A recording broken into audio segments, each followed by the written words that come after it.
হয়ে হয়ে তো গুড মর্নিং সবাইকে। তো সকাল সকাল ব্লগটা স্টার্টিং করছি। তো সকালবেলা উঠে ঘুম থেকে টিস্যু মুখে মুছে ব্রাশ করে, তো চলো ব্রাশ করে এসে আমি ভাবতে পারছিলাম যে এতদিন পরে ব্লগ দিচ্ছি, কি বলবো। আচ্ছা, ফ্রন্ট ক্যামেরায় কথা বলবো কি ব্যাক ক্যামেরায় কথা বলবো, মানে ঠিক বুঝতে পারছিলাম। তাই একা একা কথা বলছিলাম। যদি কেউ বুঝতে পারো তো ঠিক আছে, তাহলে আমাকে অবশ্যই কমেন্ট করে জানিয়ে যে আমি আসলে কী বলেছিলাম।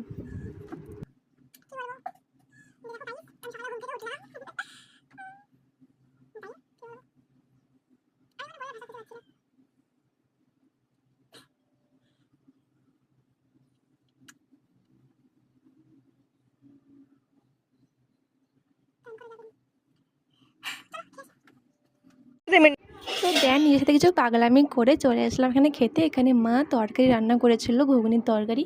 ঘুগনির তরকারি খাওয়া দাওয়া করে আমি চলে গেছিলাম স্নান করতে। তো স্নান করে আসার পরে দেখতে পাচ্ছ আমি আমার যে নিজের ড্রেসটা আছে ওটাই কাচছিলাম।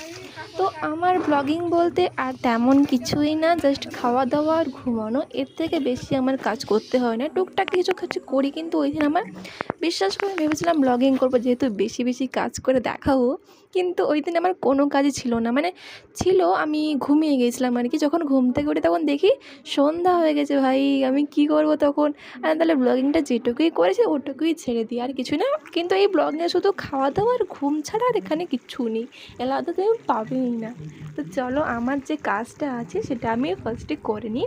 আমি জাস্ট ভাইকে বলেছিলাম যে জাস্ট ক্যামেরাটা ধরতে, আমি জাস্ট একটু করছি, মানে ড্রেসটা আমি কাচছি ওইটুকু করতে। কিন্তু ও যা অ্যাঙ্গেলে ভিডিও করেছে না, আমি ওর অ্যাঙ্গেলটা ডিলিট করতেই পারছি না। এত সুন্দর অ্যাঙ্গেলে ভিডিওটা করেছে, পুরো ক্যামেরাম্যান হয়ে।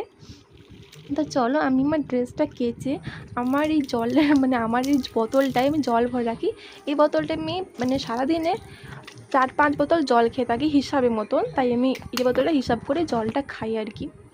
তো দেন জামাটা কাচার পরে এই শুকিয়ে টুকিয়ে নিয়ে তোমাদের সাথে আবার দেখা হচ্ছে আর কি।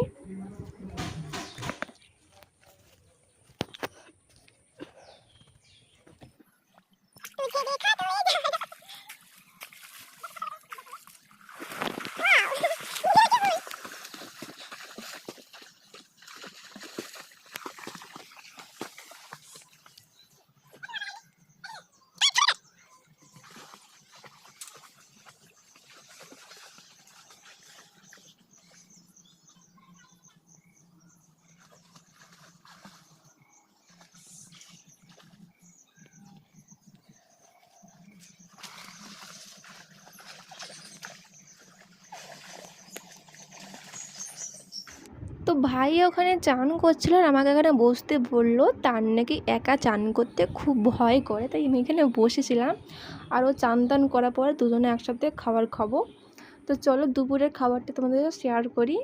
তো আজকে ছিল কলা পাতার উপরে সাদা ভাত হয়েছিল, অ্যান্ড পাশে ছিল লাল লাল খাসির মাংস, তারপরে ফাঁকা আম কাটা ছিল, আলু ঝিঙে পোস্ত ছিল, এদিকে আমের চাটনি। এদিকটা ফাঁকা ছিল বলে আমি একটু লবণ দিয়ে ভর্তি করে দিয়েছি। তো চলো, খাওয়া দাওয়া করার পরে আমি একটু লম্বা ঘুম মারবো।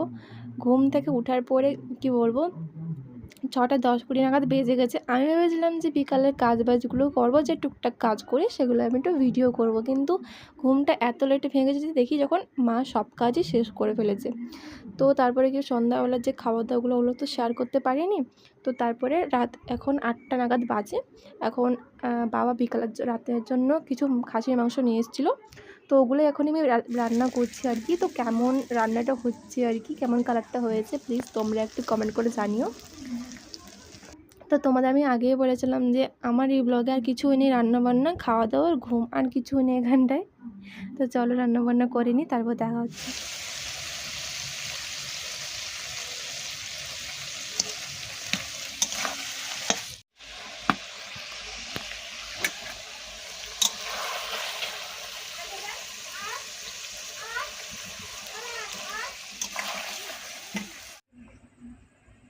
তো ফাইনালি এরকমটা হয়েছে আর কি, কষা কষা বানিয়েছি। তো চলো খাওয়া দাওয়া করার পর একটু ঘুমানো যাক। রাত এখন পুরো 10:30 নাগাদ, 11টা বাজতে যায় এরকম। তো আজকে ভিডিওটা কেমন লেগেছে অবশ্যই কমেন্ট করে জানিও। আর বেশি বড় করছি না, তো ঘুমিয়ে পড়লাম। Tata, good night, by.